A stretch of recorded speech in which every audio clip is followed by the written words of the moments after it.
Of all congratulations Dil Raju గారు. యాక్చువల్గా మీరు ఏ స్టోరీ ఓకే చేసినా దాంట్లో మీ ఎసెన్స్ అనేది ఖచ్చితంగా దాంట్లో బ్లెండ్ చేస్తారు. అందుకే మీరు మీ బ్యానర్ నుంచి ఇచ్చే సినిమాలన్నీ కూడా అంత ఇదిగా అనిపిస్తాయి.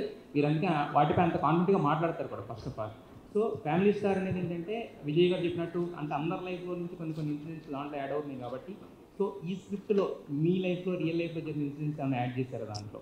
లేదు అంటే పర్సనల్ లైఫ్లో కథ వింటున్నప్పుడు పర్సనల్ లైఫ్లో ఇది నాకు ఇలా జరిగి ఉంది అనేది థాట్ వస్తుందేమో, కానీ సినిమాల్లోకి పర్సనల్ లైఫ్లో జరిగే మూమెంట్స్ తీసుకొచ్చి ఎప్పుడు పెట్టను.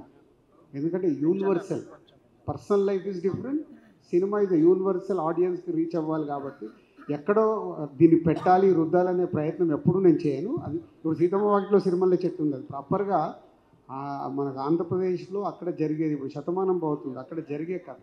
అంతేగాని నా స్టోరీ ఎక్కడో నాకు సంబంధించిందో పెట్టాలని ఎప్పుడు ట్రై చేయను.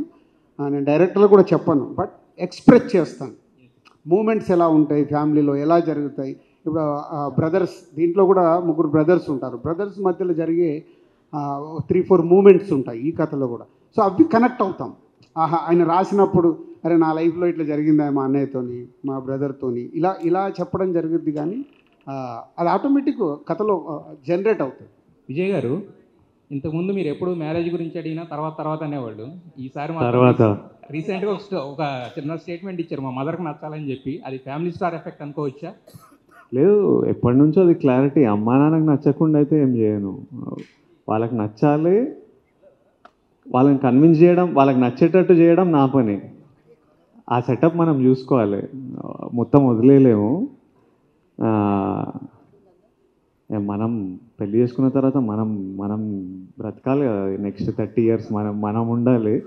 సో అవన్నీ కేర్ఫుల్గా చూసుకొని వాళ్ళకి నచ్చేటట్టు చేసుకోవాలి. కాకపోతే టైం ఉంది దానికి. మృణాల్ గారు, యాక్చువల్గా ఈ సినిమాలో పాపం ట్రైలర్లో చూస్తే మెంటల్ నా కూడా కానీ తిట్టేశారు. మరి దానికి అసలు అర్థం తెలుసా, సిచ్యువేషన్ ఏంటది? My god, don't ask. Actually మెంటల్గా కొడుక, but he's lovable also, that's why ఏవండి. But Evendi in different Evendi, you know, there are cute moments, and I think in a relationship, it's always that lovey-dovey, that honeymoon phase, then girlfriend boyfriend, then fiance, then my husband, then mental ga kodka. Mental నా కొడక అర్థం తెలుసా ఎందుకు మీకు? ఎందుకే అర్థం తెలుసా దానికి? Do you know the meaning of mental నా కొడక in Telugu? Pagal kai ka.